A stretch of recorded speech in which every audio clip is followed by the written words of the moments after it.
Welcome back, listeners, to Mosaic's Community Life in Podcast, Life in Canada, Episode 12. Today we'll be discussing person-centered care. Together we can do it, but it needs us all.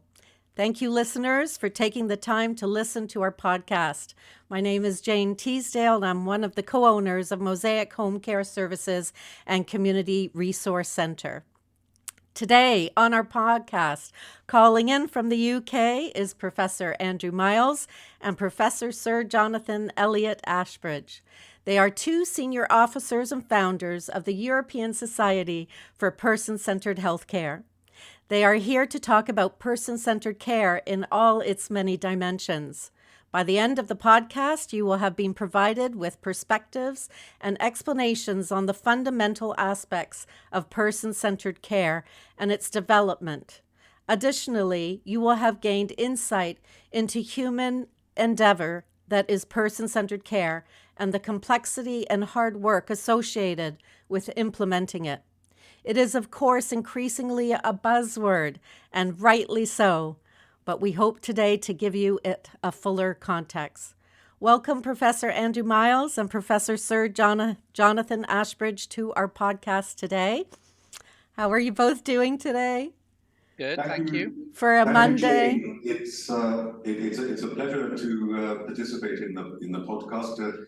Mosaic and the Society have been working together, and learning together now for quite a number of years. And it's a collaboration we value greatly, and we look forward to maintaining as the person-centered movement internationally goes forward. Thank you. And thank you for joining today. I'm just going to read the two short bios before we get started. I'll start with Professor Andrew Miles. Professor Andrew Miles, B.Med Sci, MSc, MPhil, PhD, DSc, HC, is a Senior Vice President and Secretary General of the European Society for Person-Centered Healthcare, ESPCH, and a full professor of person-centered care in the UK and at several universities across Europe. He is Editor-in-Chief of the European Journal for Person-Centered Healthcare and Editor-in-Chief in the Division of Person-Centered Care of the Journal of Evaluation in Clinical Practice. And secondly, Professor Sir Jonathan Elliot Asbridge, DSc, HC, DHC, CHC, DSc, HC, is President and Chairman of Council of the ESPCH and the Chief Clinical Officer at Sciences UK. And Sir Jonathan was formerly President of the UK Nursing and Midwifery Council, Chief Nurse at the Oxford and Cambridge Teaching Hospitals, and Chief Executive Chief Nurse of Barts and the London NH Trust, London, UK. And fuller biographies for interested readers are available at the pchealthcare.org UK.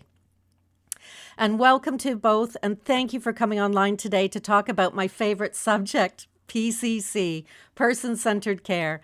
The two professors were featured in our latest winter newsletter, writing an outstanding in-depth article on person-centered care. Together we can do it, but it needs us all. For more information, you can review their article in our winter 2023 newsletter by visiting our website at www.mosaichomecare.com and downloading this newsletter. This will be on page 10 and 11. So now I would like to discuss the main topic, and what is person-centered care? And many may view and use the term person-centered with respect to health and social care very loosely. But the term has considerable nuance, substance, and impact.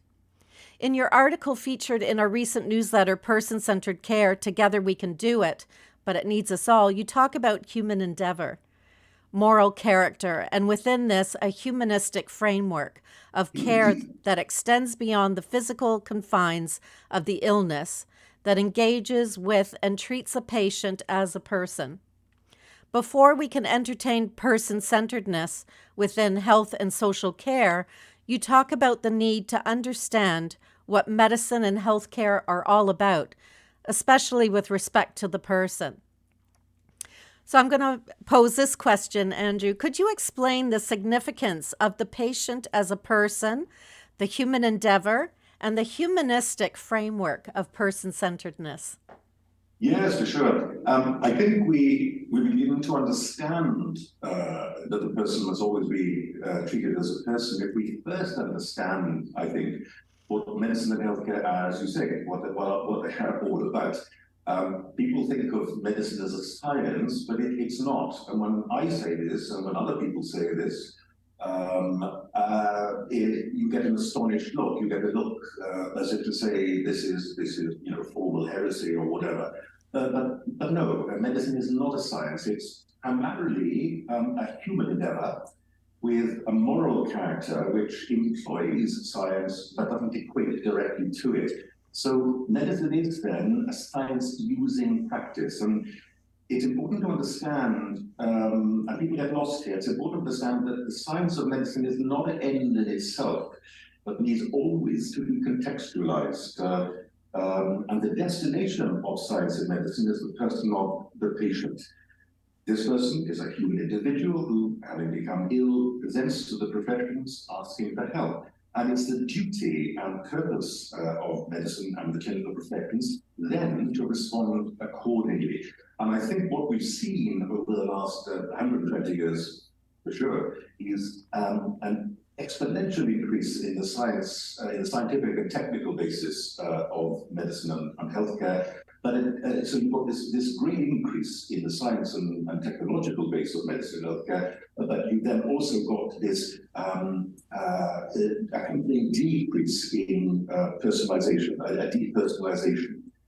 So what you've got here really is a real and very disturbing inverse correlation. So at the moment, generally speaking, I think patients are typically seen, especially within the context of highly specialized and super specialized services in particular, as subjects, objects, complex biological machines, statistical units that need to be repaired, rather like a car in a garage, and not perhaps as persons with an indispensable dignity. And I think to reverse this dehumanization, whilst continuing to see an ongoing biomedical and technological advance, which is essential, we need to reintroduce the humanity that medicine and healthcare has lost, so that science is embedded with a humanistic framework which serves patients and doesn't in any way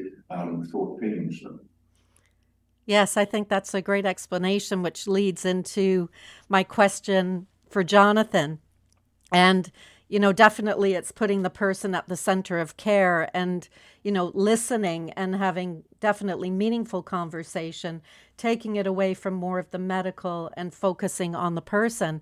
So, Jonathan, why is it important to incorporate a person's culture, stories, values, preferences, fears, worries, hopes, and anxieties with a patient or client?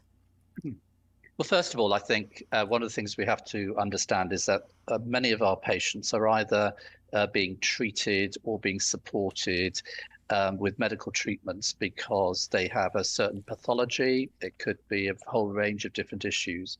And I think person-centered care takes the approach that we're not dealing necessarily just with the pathology, as Andrew said, Yes. but the effects of that pathology on the person. And therefore, the patient isn't just living as a diagnosis. The person is living with a diagnosis in the context of who they are, what their narrative is, what their history is, what their values are, how the impact of that pathology may have on the society around them, their families. And in order to be able to support the individual to get the best out of any therapy they may be on, but also to help them live their lives as best as they can, we have to know a little bit more about them other than the clinical medical diagnosis. That's right.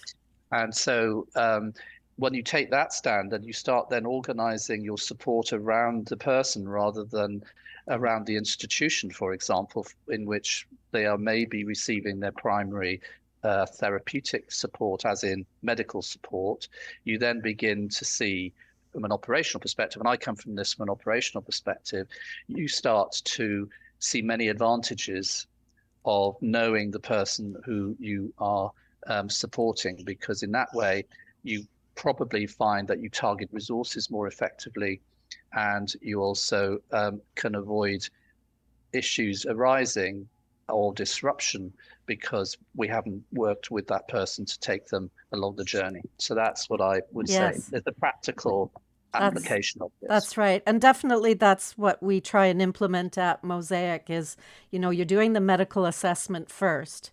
And then, the second part of it is knowing about the person and their interests and hobbies and, what they would like to do, what are their goals, and sort of take them through that. So, you have to have the staffing in order to do that as well, to provide that, ongoing support and working with the PSWs and the whole team. As you said, the culture has to be embedded within that organization.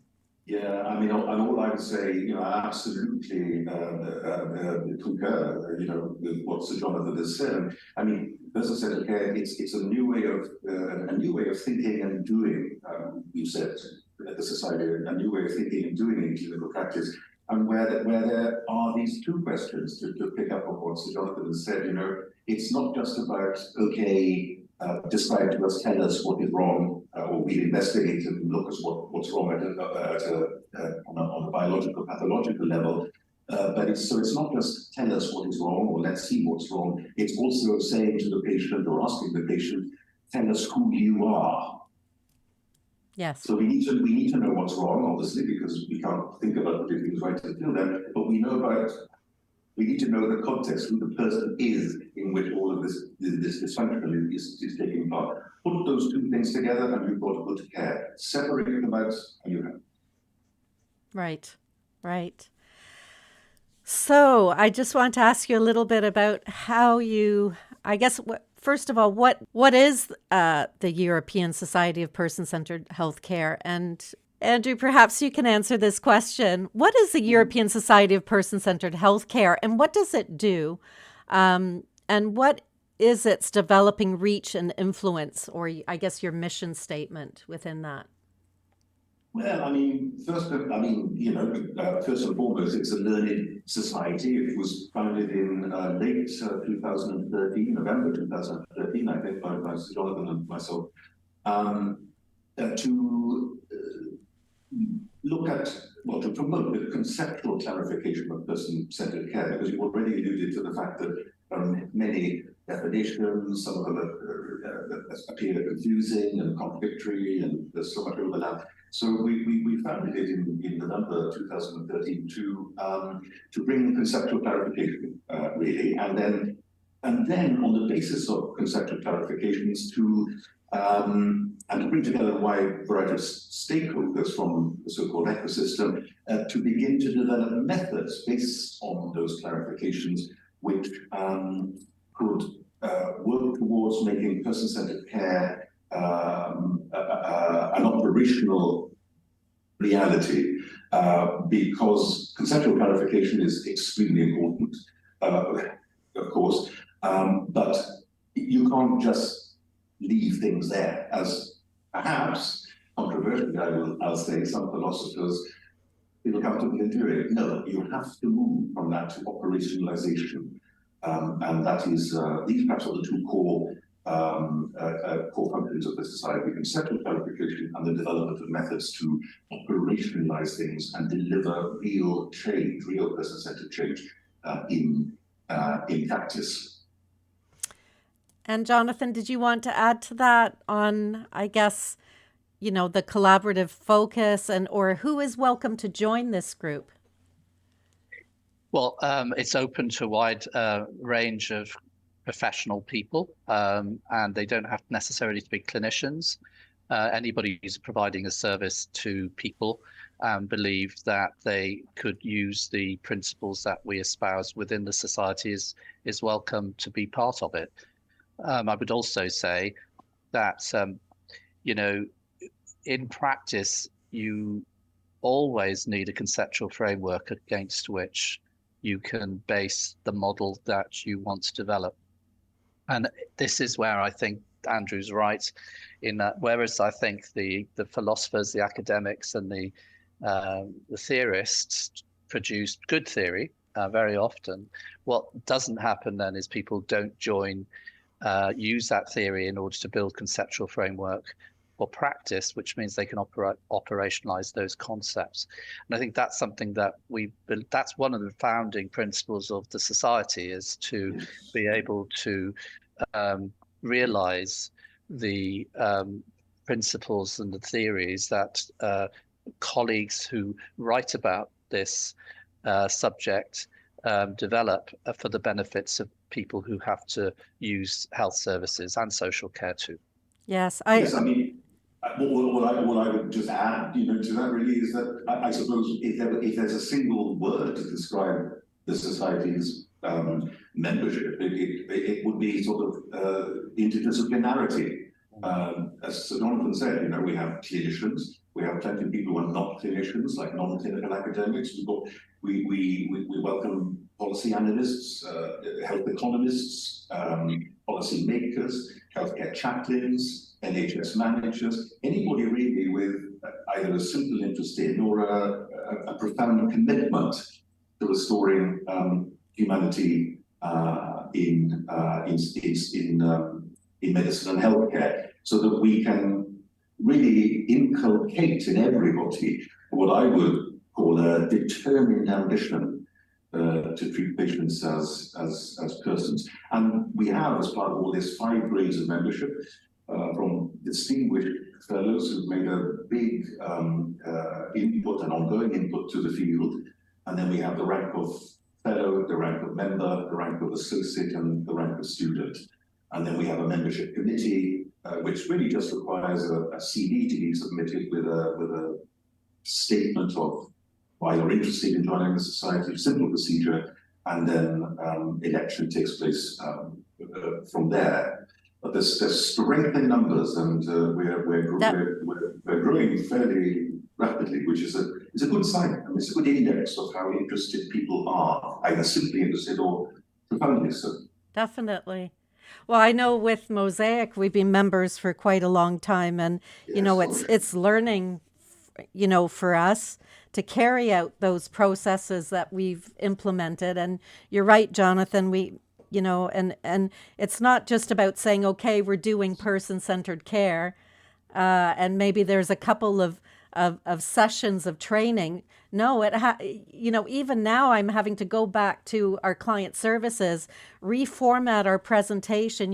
Are we doing this?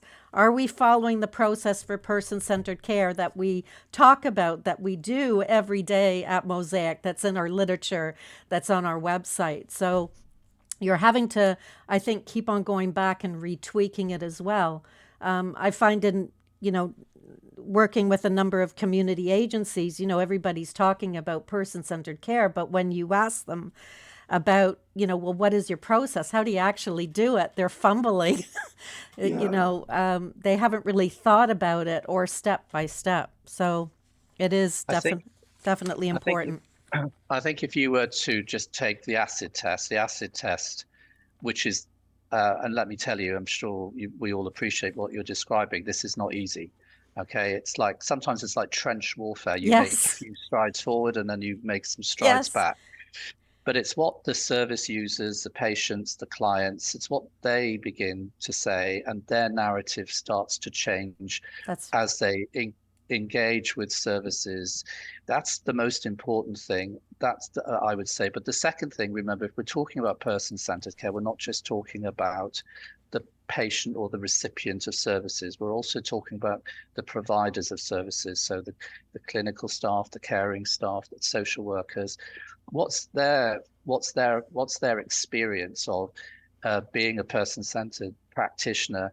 Because very often you find that the most frustrations that clinical and non-clinical staff who are giving services to clients is when they can't get the services they need for the client. Yes. And that's what frustrates them. So once you start building services around the client, and once you then And once the caregivers can start to see that, and the providers can start to see that, and because you're not just going to be listening to the service user, you're going to be listening to the service provider. Together, they will build the package of support for the individual person that everybody wants to see. And it's at that point when you start beginning to see it. And I think I'm sharing a video or two with you about our patients.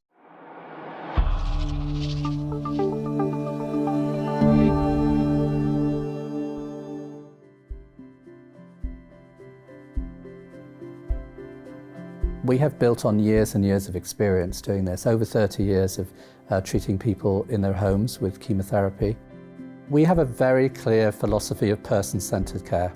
And the reason we call it person-centered rather than just patient-centered is because we aim to make sure that our patients are supported by clinicians who are very well supported, have the highest qualifications and can provide the highest standard of care to all of our patients. We like to hear our patients' narrative, who they are, what their values are, what their preferences are. And our clinical staff are highly trained to listen to what the patients are saying, and they will often refer back to the consultants to make sure that they're brought up to speed with that. They also will refer patients on. Sometimes patients need extra support. I think the consultants value the choice they're able to offer their patients as to whether they want to be treated at home or whether they want to be treated in a clinic setting. We have a team of clinical nurse specialists who really are able to provide that extra support, that psychological support. And our patients sometimes need social support as well. We also, of course, network with people like Macmillan and the other charities in the third sector. So it's a very holistic approach that we have.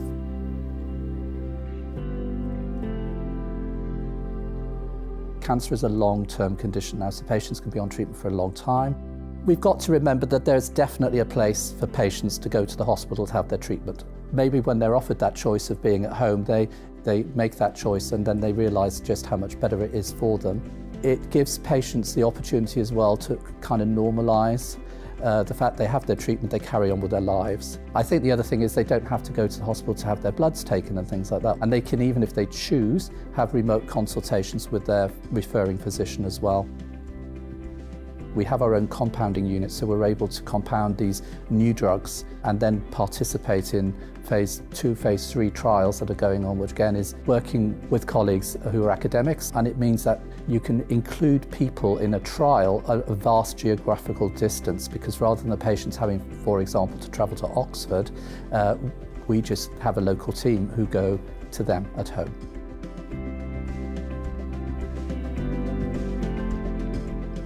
I'm incredibly proud of my clinical staff, the nurses, and I'm proud of the way in which we work with our referring cancer consultants as well. I'm very proud. I certainly would have any of my family have treatment with us.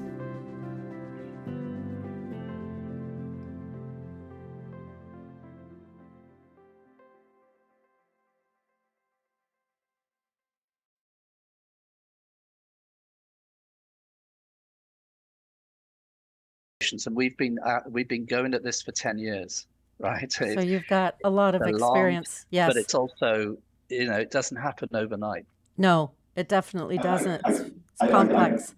I think what Sir Jonathan has highlighted is extremely important when we talk about person-centered care. We think about a person at the center of some sort of bubble called the center of care, with a constellation of agencies and clinicians and providers orbiting around this correct. patient. It gives the impression of a patient abandoned at the center of care. And I think what Sir Jonathan has emphasized really importantly is that the clinicians are in the center of care with the patient. And the family as well, I think. And the family. because there's this thing called accompaniment. You know, the patient isn't to be abandoned at the center. The patient is to be accompanied at all times during the trajectory of illness, just as the family. And that is best done when the key people are in the center with the patient. So I think, personally, if I may say so, I think that's an extremely important point, and one which is often overlooked. Yes, and the PSWs around as well, Yes. because Yes. they play an important role. They're there every day, so they're Yes. building up the relationship with the client and the person. And yes, I mean, definitely, I do know, you know, at Mosaic, when we start our services and we're starting to find out about the person, we're actually sending a letter the next week about what is person-centered care and how you can help our team and our client services liaison. So we're working all together. And if that individual had interests, or ideas or goals that they want, we try and help them get there with the PSW. So it is you know, an integrated approach for sure. Yeah. Perfect. So now on to that, I think you know, what is an integrated and personalized model of care? In your article, when discussing the second stage, you talk about the need to move away from a fragmented and decontextualized system of healthcare. And what is this fragmentation, and how is fragmentation working against us, both in terms of clinical and the person-centered objective? How does fragmentation impact the human experience at both the patient and person and practitioner levels?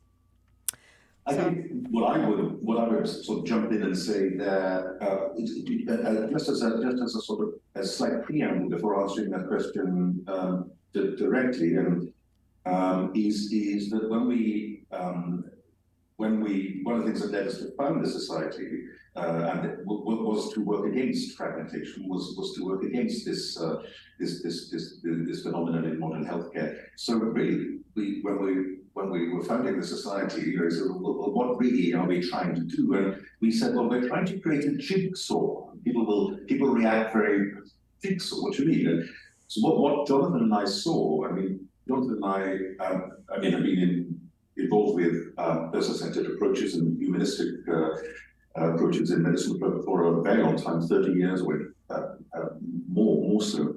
And I think what we've been able to see is that across the world, you know, you've had some people working on narratives. What is the patient's narrative? How do you elicit it and then take it into account? You might have someone in the Netherlands working on narrative. You might have someone in the Nordic countries working on values. Somebody elsewhere working on patient preferences.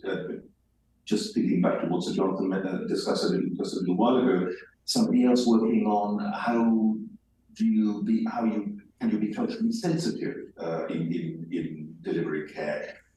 Shared decision making somewhere else in America, for example, in the United States, for example, people who are working on shared decision making. Others, Australia particularly, has a big interest in spiritual and religious care. Elsewhere, how do we recover empathy and compassion and so on? And so these are, if you like, with other things, the individual jigsaw pieces which need to be put together to form an overall picture. And, you know, this was one of the aims, or remains one of the aims of the society, to bring these individuals working on the individual jigsaw pieces together, so we could put them all together in a coherent whole, if you like, to see the bigger picture. And I think in fragmenting services, we're seeing, and I mean, I know Jonathan worked against this in his role at Oxford, the John Radcliffe Hospital, in Adam Brooks Hospital, Cambridge, in Barts and the London and elsewhere. You know, there's been an increasing siloization, as it's called, an increasing super specialization, where clinicians know more and more about less and less, if you like. There's so many losses to follow up. There's so many insults, so to speak, so many interruptions in the continuity of care and so on. And I think that this is one of the big challenges for person-centered care, to try to reverse these particular elements and the others which constitute the fragmentation of modern healthcare services. It's a very big challenge, and I'm not sure there's any easy answer, but it's a challenge which must be addressed. Yes. I like the term, I guess, that you spoke about being a puzzle. And Yeah. when Natalie and I were developing Mosaic Home Care, one of the reasons we chose Mosaic was because it's a mosaic of helping people. We have our resource center and coming together and helping people, and it's navigating through the system, and it's home care and person-centered care. So lots of different things are within that, organization, or putting together the pieces to help families and to help clients and persons. Jonathan, do you have anything to add to those questions? No, I don't think so. I mean, I think what Andrew's describes precisely why we needed to start writing about the application of the theory into practice. And I think the other thing is, you know, the what he's describing is what's happened in healthcare actually and social care, in that an industrial model has been applied so that individuals do certain tasks. They just do that task because they're part of that industrial model, rather than having people who are educated and able to coordinate the care and the support to an individual against those values and preferences that the individual has agreed with us as a provider. And it may well be that as if you like, a case manager or as a coordinator, you may have to deal with a lot of silos, but the service user should not see those. They should just believe that they are receiving appropriate continuity of care. We, as you know, deal with cancer, and so there's an awful lot of moving parts in dealing when supporting somebody through cancer, from the chemotherapy to the supportive care that they may need. There's no reason for that patient to have to navigate all of those silos themselves. That's what we do for them, and that's around and against an agreed, if you like, agreement as to how they want to be receiving their support. That's right. And it's help to the families who are, in crisis. They don't know, in many cases, a lot of the calls we get, that they're frustrated with either the lack of assistance from discharge from the hospital, or issues within long-term care. There isn't enough staff in long-term care to provide the basic needs, never mind training the staff on person-centered care. They need more staff in order to fulfill those roles, I think. So I think one of the biggest challenges now within modern healthcare systems is that increasingly, so to speak, we've got a situation where there is no one clinician, and Jonathan will perhaps talk about at some point about case management as a methodology of trying to overcome this. And there's been a huge amount of work done on this, not least by Sir Jonathan himself, with American colleagues. And these days there's no one person who has a complete summary knowledge of the individual patient. If the patient's going to cardiology, then the cardiologist will have a cardiological insight, or plus a couple of other things. If the person's going to nephrology or psychiatry or whatever, then those particular colleagues will have a partial understanding of the patient. Unfortunately, for all sorts of reasons, we moved away from that traditional primary care model that we used to have, where you would have one person, one case manager, if you like, if that's the right word. Or a social worker, Exactly, who did the referrals, who then took into account the results from those referrals and put them together and maintained a whole and authentic account of that individual in front of them. And I think this is one of the major challenges of person-centered care now, that there's no one person that has this summary of knowledge of the individual. And again, it's a major challenge to see how we can address this. Yes. But it is important that we create a vehicle through which that absence can be made up. And one of the ways is, of course, having excellent and meticulous records, the patient records.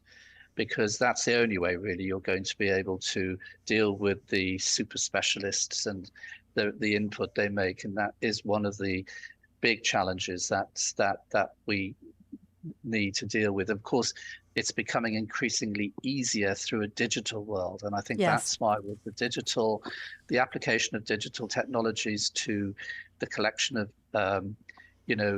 coordination, the ability to support and coordinate from a person level is something we need to look at. There are pros and cons, I have to say, with that. But generally, if it's curated properly, then those deficits can be overcome. So what you're talking about, if I understand you correctly, is that we've got to continue this pushing away from the medical record, which became the health record, which now needs to move in the direction of a person-centered health record, Yeah. so that incomplete person data becomes then complete person data, if I understand you correctly. Absolutely. Yes. So just on that point, on systems needing to be more person-centered care. I mean, I know in Canada, I don't know about the UK, but our computer systems that home care agencies use are based on the medical lens model. Our caregivers have an app that they use. We've managed to implement some person-centered care information into our inquiry, into our assessment programs, into documentation. And before our PSWs or nurses have to sign off for the day, they have to implement what kind of things they did with the client, what kind of meaningful conversations that they had.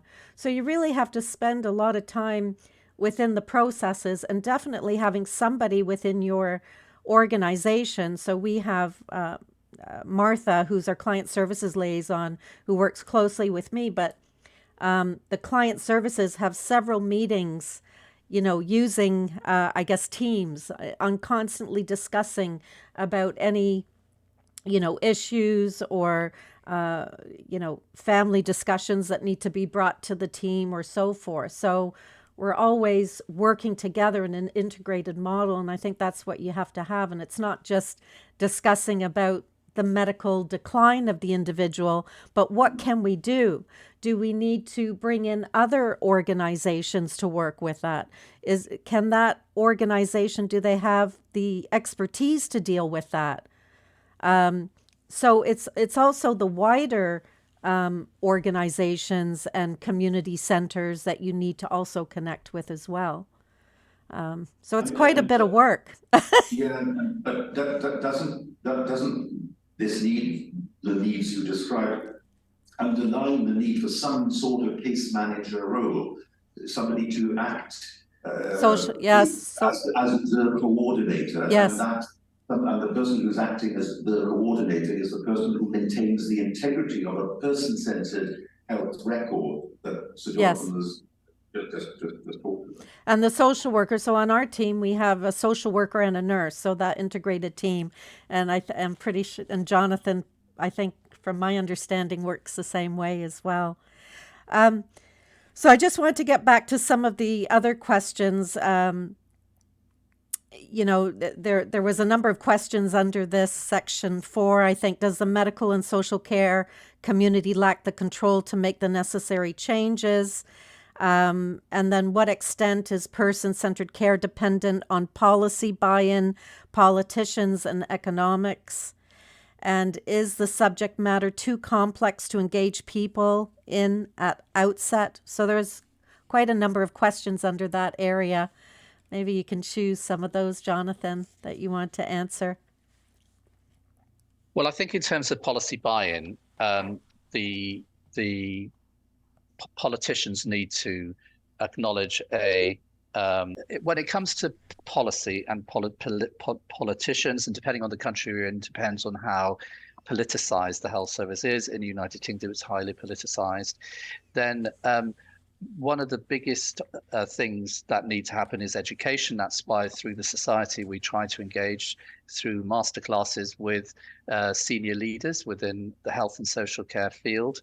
If you don't do that, then ultimately you can't influence the way in which funding is targeted, and different health systems have different ways of reimbursement, and you have to utilize reimbursement levers to the advantage of person-centered approaches. And there are ways, there are ways where that can be done. So we've all learned those. We've been long enough. Sometimes you have to just utilize what you've got.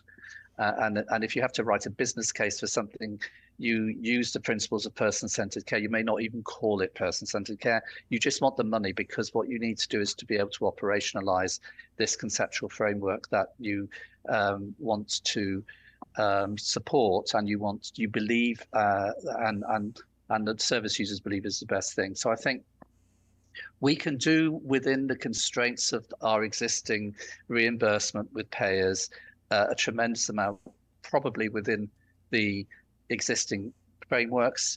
I think anybody who practices person-centered care knows that the first person that needs to change is me. And then once you realize that, you can see the art of the possible. And then you work with, because you work with what you've got, because to some extent, nobody's going to buy into something if you come in people's faces and say, the approach you're doing is wrong. That doesn't ever work. What you have to do is demonstrate the benefits. All politicians love to espouse benefits, especially if they think it's going to get them votes. So that's firstly. So we do have control, because we can educate and we can lobby in a constructive and supportive way through our local authorities and such like. Then in terms of other practitioners' views of clinical practice within respect to the humanistic frame, sometimes that is a barrier. As I said to you, we're the first people that have to make the change. We're the first people to have to genuinely believe in what this concept is. But again, if you talk to most people, even the most hardened biological, scientific, medical practitioners, you see that they're really pushing the science because they believe it will benefit humanity. That's why they do it. For most people are motivated. There's always a chink of light, I think, when you're starting conversations with people. But you will also find people who have changed from being very, very person-centered and idealistic to moving away from that because they feel they've been stifled and they've been stopped, and they've given up, and it was too painful for them to continue because every step they were being thwarted, which is why it's so very important for us to help people be realistic about what you can achieve in the time scale that you want to achieve it. Because as I said to you, we've been working on this for 10 years and we've got a way to go still. Yes. No, there's definitely lots of work to be done still. I mean, in terms of these barriers, really, that Jonathan just talked about, I mean, yes, the first person to change is me. I mean, so typically in person-centered care is a big change, and change has to be managed. It doesn't really just happen as a matter of course. So yeah, there's really the individual. Change has to go to the level of the individual. So the individual could be a barrier. The clinical team could be a barrier if it does or doesn't believe in the concept of person-centered care, for example. You've got the institute, the broader institution itself, and the government, as Jonathan was mentioning, in terms of policy and political buy-in and so on. Some clinicians see person-centered care as highly relevant. Some don't see it as highly relevant. And both of these, as it were, broad categories of clinicians now, some may fall in love with it, some may fall out of love with it. So Jonathan has said, I think, they will both mention, well, we'd like to do it, but we don't have the time. We'd like to do it, but we don't have the staff. We'd like to do it, but we don't necessarily have the competencies. Yes. Highlighting what Sir Jonathan has said about, the need for, and I think we're coming on to leadership at some point, leadership, mentoring, and so on. So there are multiple barriers, often acting in concert. Yes. No, I agree that. Yes, and the staffing it takes to do that. I mean, even with our own small, mid-size organization of implementing person-centered care. It takes everyone to really do that and to stay focused on it and to be reminded that we are an organization within that culture that's providing person-centered care. So the next question is the new professionalism, research, and patient as person input. In your third stage of the solution to a humanistic framework of integrated care, you talk about cultural change. And culture is embodied in attitudes, social norms, professional rules, and hierarchy. To change culture, we may need to act on many levels and in many areas. How are we to impact change in culture? To some extent, is this part of the together we can do it? Well, I mean, what I'm going to do here, not so much as a copper, but as a student, really, is defer entirely to Sir Jonathan, because he has been reconfiguring and reordering clinical services from one model to another for a long time, sir. So he's more on the process and culture within the organization.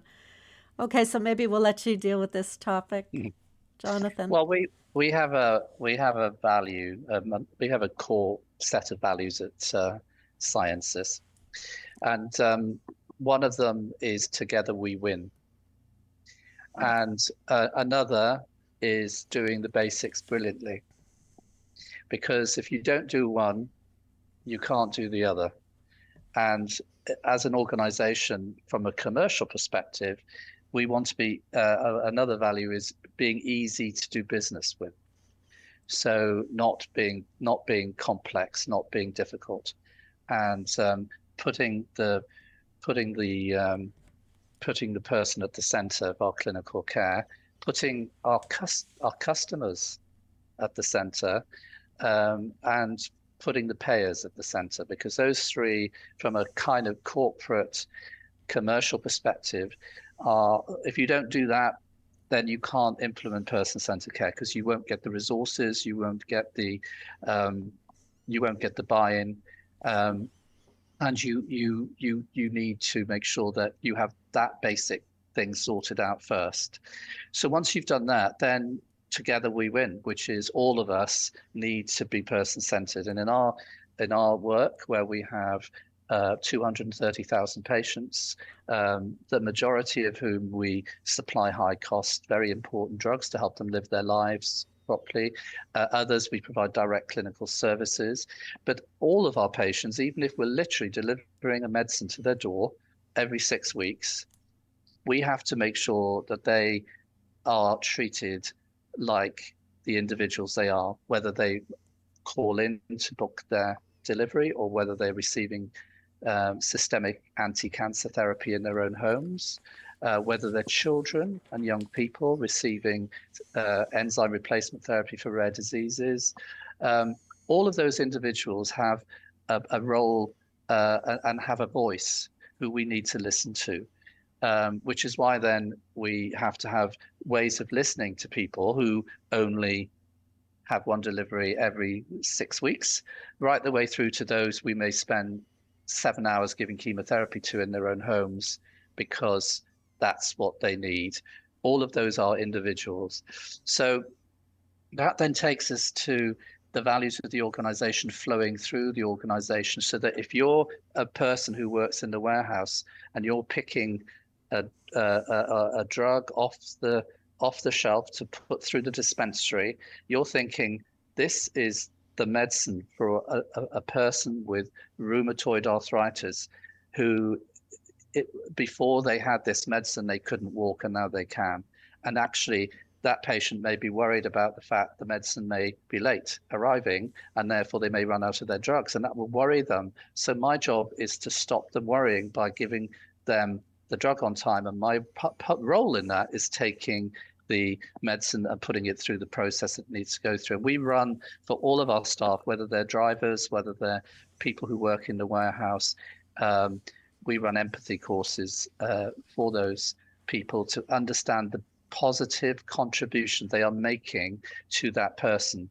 And the other thing is valuing them as people who work with us, even if wherever they work, valuing them for the contribution they make to that person-centered care, because they're people too.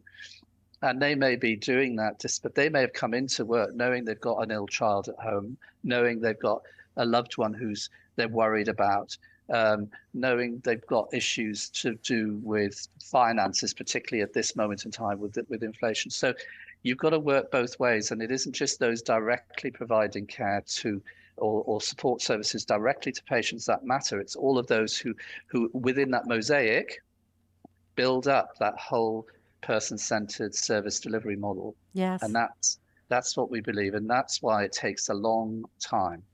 It does. Definitely. And but I mean, with Mosaic, we rely on feedback from the family as well, Yeah, and the of course. client. So I think that's important, and surveys as well on how the service was delivered.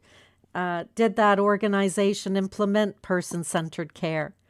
So the feedback, you may not know how many clients it's hard to sort of that evidence base, but you're getting that information back from the families and writing a letter to you or a survey, or even the personal support workers that actually, instead of just doing the basic needs and it's the same thing every day, by implementing some ideas and person-centered and teaching them, is that it makes their job a little bit more interesting, Yeah, and it more does. meaningful as well. So, definitely that's what we And find. I think with your staff engagements surveys as well, how engaged are the staff in the missions and value of the organization? That helps you then to focus on areas where if the staff are not feeling valued and if they don't believe they're being listened to, then it's going to be, my long experience, you will always have a productivity hit. So there's a hard commercial edge, I'm sorry, Andrew, to this as well. Yes. Because it's also it's in my view the productivity of an organization rises the more person-centered it becomes. Okay, thank you for that. So now we move on to question 6. And how important is it that person-centeredness becomes an intrinsic part of health and social care operations? In stage 3 of the solution, you talk about operationalism and training that goes with the formal acceptance of higher standards.